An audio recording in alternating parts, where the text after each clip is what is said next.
hire a ghostwriter in 2020 and why? There are a lot of different reasons people reach out to a ghostwriter, and you need to decide what end of the spectrum you want to be at. There are ghostwriters that are cheaper, less than a penny a word, and ghostwriters that cost as much as $1 a word. That's a 100x difference in what you're getting. If you want to hire me to ghostwrite your book, it's going to be $20,000. And that's not even the top of the market. I know some people that charge $100,000, and that's because they have a bigger reputation. Maybe they've won a Pulitzer Prize, or they've got a little bit more experience with super high-level celebrities or high-level politicians. Believe me, I'd love to write a presidential candidate's book. When you're looking for the right ghostwriter for you, first of all, you want to be realistic about what kind of budget, and then you want to pay attention to what you're getting. There are some really expensive services out there that charge $25,000 or $35,000, and all they do is have a virtual assistant record 3 phone calls with you, transcribe them, and send you that file and say, okay, finish it yourself. It's not a very good service, especially considering I'll write your book for you for less than that. What you want to do is research. Figure out what type of relationship do you want. Do you need the ghostwriter to live with you or travel with you? Do you want them to hear a lot of your personal stories? Or do you want them just to create a book in a new market you're trying to enter? Depending upon what you're looking for, you're going to want to find a different writer. Do you need a native English speaker? Are you going to do any writing? Do you want a book that comes delivered, edited, ready to go, formatted? All of these different levels are going to cost different amounts of money. What I like to do when hiring a ghostwriter is really have a clear definition of what I'm looking for. I want to know how long the book is going to be, what the topic is going to be, what level of expertise is required. If it's a medical book where I'm talking about like a disease, I'm going to need a lot of research. I'm going to need a lot of really deep medical knowledge. And with that knowledge means I need someone who can write in that way.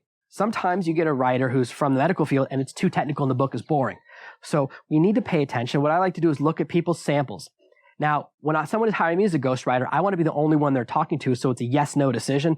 But when you're trying to hire a ghostwriter, you need to talk to at least 10 to get a feel for what they do. They're all going to make the same promises. What you want to do is look for recommendations from previous clients, examples of their past work, and beyond just asking about that, why don't you read something they've written? I can't tell you how many people ask for a sample of my work, and I know they didn't read it because they email me back 10 minutes later. They go, oh, you sent me 10 books. You must be amazing. Read it to make sure you like it. What you want is to find someone who has a sample that's as similar to your market as possible. If you want a biography, have they written a biography before? If you want a book about war, have they written a war book before? When I hired a ghostwriter to write a romance series for me, guess what? I looked at the romance books she'd written before, not the thrillers. Those aren't relevant. She did a great job.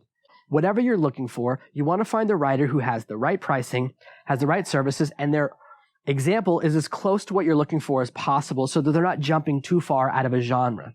The more you plan in advance and strategize with the ghostwriter you're going to hire, the happier you're going to be with the final result. Make sure that the book is what you want and you know the final result. I have the same conversation with every single potential client, whether it's for a book launch or for me ghostwriting their book. And I say, what is your desired result? Do you want to increase your reputation? Do you want to make money from book sales? Do you want to leverage this book to generate more sales of one of your other products? Do you want to build a mailing list? If you don't know the answer to that question, don't hire a ghostwriter because you're not ready yet. Recently, I worked with a client who said all they wanted to do was build their reputation. They didn't care about building a mailing list. They didn't care about growing their audience. And they didn't care about book sales. And then after the entire project, they go, oh, I want to make more money from my book sales. And I said, you can't do that. You can't change courses midstream. We built a plan based on the destination. If you change the destination, we're not going to hit it. It's very different to launch a book based on generating front-end profits and book sales than it is to launch a book where you're trying to build a mailing list or to launch a book where you're just trying to build reputation. They're different strategies.